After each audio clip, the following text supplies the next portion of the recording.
Hello mga kaibigan, magluto tayo ng spring rolls.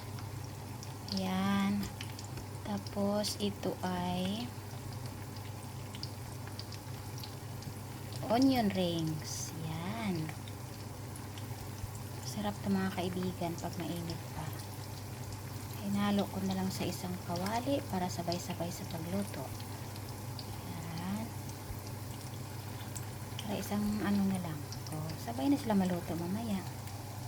Yan ang ating tanghalian ngayon. Kasi dalawa lang kami ng asawa ko, kaya ang dalawang tao lang ang luto ko. Ayan. Para wala nang tira, ubos agad. Yan ang ating tanghalian ngayon. Sarap nito. Tapos sausawan natin ang tuyo na maanghang. Ay, na may chili pala. Ayan.